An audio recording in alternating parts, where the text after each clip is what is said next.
Assalamualaikum warahmatullahi wabarakatuh.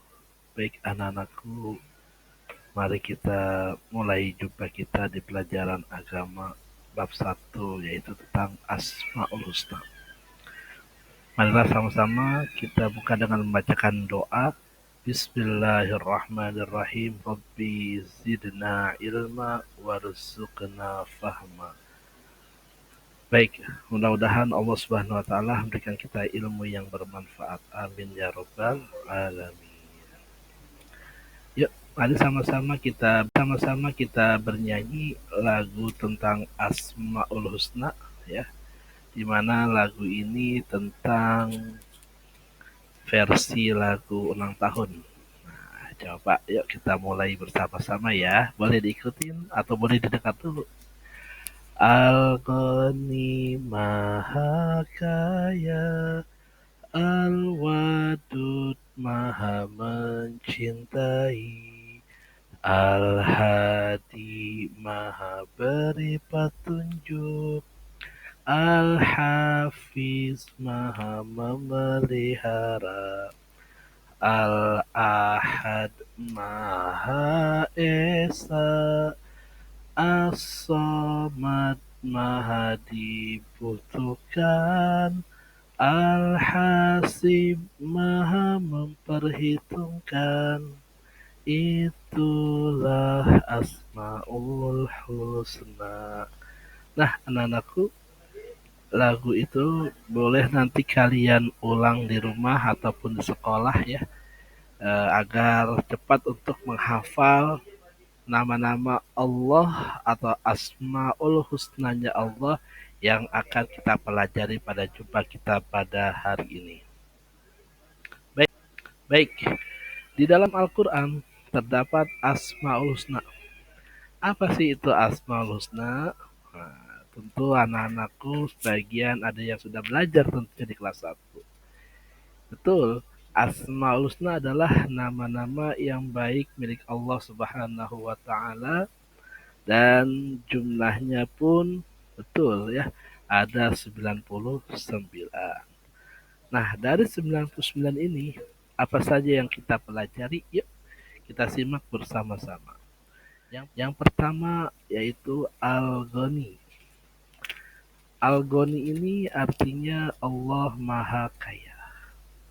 Kekayaan Allah Subhanahu wa taala meliputi semua yang ada di langit dan di bumi. Kalau kita umpamakan kekayaan yang dimiliki manusia dan seluruh makhluk jika dibandingkan dengan kekayaan Allah, itu ibarat setetes air yang menempel di ujung jari telunjuk setelah kita celupkan ke laut. Sangat sedikit sekali kekayaan yang kita miliki apabila seluruhnya bersatu dibandingkan dengan kekayaan Allah. Tentu sejarah telah mencatat ya anak-anakku. Dulu pernah ada di zaman Nabi Musa alaihissalam, ada orang yang sangat kaya raya yang bernama Korun. Ya, ini Allah buktikan sehebat apapun Korun dengan hartanya, tapi karena dia tidak bersyukur kepada Allah, ya dengan mudah Allah menenggelamkannya ke dalam perut bumi. Oleh karena itu anak-anak ya, ketika kita diberikan kekayaan oleh Allah, janganlah bersifat sombong dan tetaplah bersyukur kepada Allah Subhanahu wa taala. Yang kedua, nama Allah yang kita pelajari yaitu Al-Wadud yang artinya Maha Mencintai.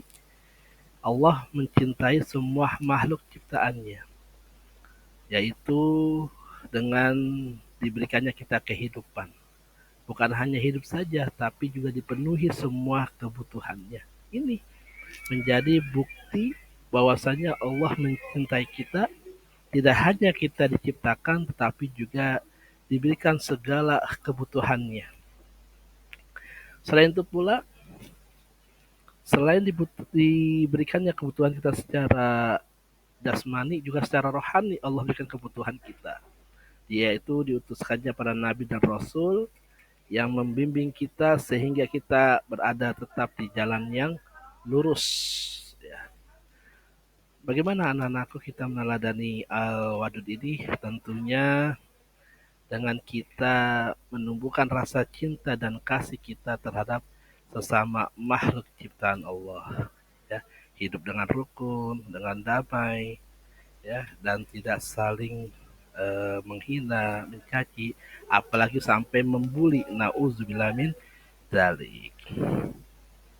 Yang ketiga yaitu Al-Hadi, artinya Maha memberi petunjuk atau Allah Maha memberi hidayah bagi siapa saja yang Allah kehendaki. Hidayah atau petunjuk sesungguhnya hanyalah milik Allah Subhanahu wa taala. Dalam sholat kita mengucapkan di surah Al-Fatihah dengan khusyuk kita ucapkan iyyaka na'budu wa iyyaka nasta'in. Hanya kepada Allah lah kita menyembah, ya. Iyyaka na'budu wa iyyaka nasta'in. Hanya kepada Allah lah kita menyembah dan kita mohon pertolongan. Dan ada ayat yang berbunyi ihdinas siratal mustaqim. Tunjukilah kami ke jalan yang lurus. Berilah kami hidayah agar tetap berada di jalan yang lurus. Yang keempat yaitu Al-Hafiz. Allah Maha memelihara. Apa buktinya anak-anakku? Ya tentunya dari dahulu hingga sekarang ini, ya, Allah begitu sayang dengan kita, dipeliharanya kita siang dan malam, ya. Matahari terbit dari timur dan tenggelam di barat. Ini menjadi satu bukti Allah memelihara kita. Dan kita pun dibuatnya nyaman di alam semesta ini, di atas muka bumi ini, sehingga kita menjadi makhluk Allah yang sangat nyaman dibuatnya. Ini menjadi bukti Allah telah memelihara kita. Berikutnya yaitu Al-Ahad, ya, yang artinya Maha Esa. Esa itu apa? Ya tentu kita ketahui Esa itu artinya satu, ya, atau tunggal. Allah itu Maha Esa, Allah itu satu, bahkan di dalam sila pertama kita katakan ketuhanan yang Maha Esa. Di sini artinya sebanyak apapun Tuhan, tapi kita tetap mengimani Tuhan yang Esa, yaitu Allah Subhanahu wa Ta'ala. Qul huwallahu ahad, yaitu Allah Maha Esa. Coba kalau kita berandai-andai seandainya Allah lebih dari satu, seandainya itu, ya, tentu kehidupannya akan kacau, ya. Jangankan Allah, seandainya di antara manusia ada pemimpinnya dua saja, yang satu mengatakan A, yang satu mengatakan B, pasti akan terjadi sebuah pertentangan sehingga masyarakatnya dibuat bingung mana yang harus diikuti. Oleh karena itu, ini menjadi bukti bahwasanya Allah Maha Esa sehingga kita tidak dibuatnya menjadi kacau balau. Yang keempat, mohon maaf, yang keenam yaitu As-Somad, artinya tempat meminta atau Allah Maha dibutuhkan.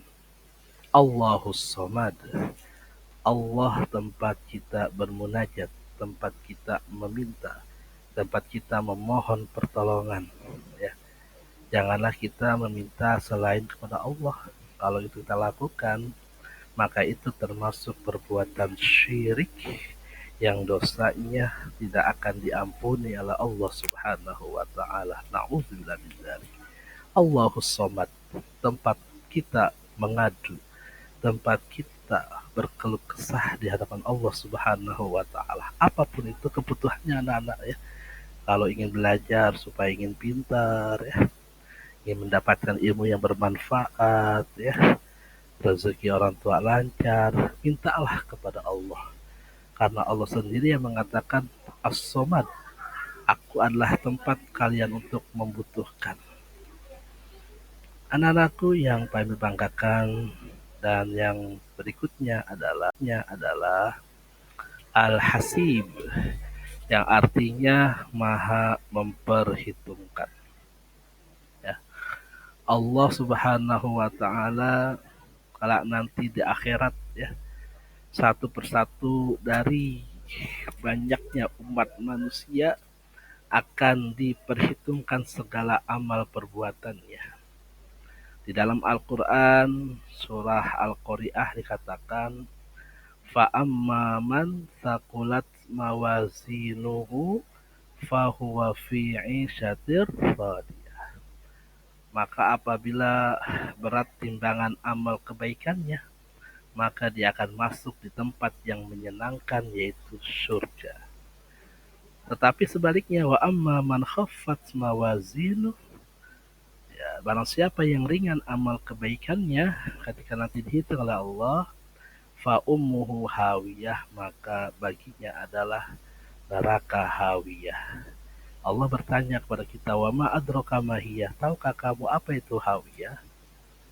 Tentu Allah pun menjawabnya dari pertanyaan itu, narun hamiyah, yaitu api yang sangat panas. Api sudah panas, tetapi hawiyah lebih dari api biasa. Nauzubillah min dzalik, ya. Mudah-mudahan kelak nanti di akhirat, ketika kita diperhitungkan amal kita, dihasibkan oleh Allah, maka amal kebaikanlah yang berat timbangannya. Itulah anak-anakku pelajaran hari ini, bab 1 tentang Asmaul Husna. Mudah-mudahan kita semua bisa meneladaninya dan kita bisa amalkan di dalam kehidupan kita sehari-hari. Sampai jumpa pada pertemuan yang akan datang. Wassalamualaikum warahmatullahi wabarakatuh.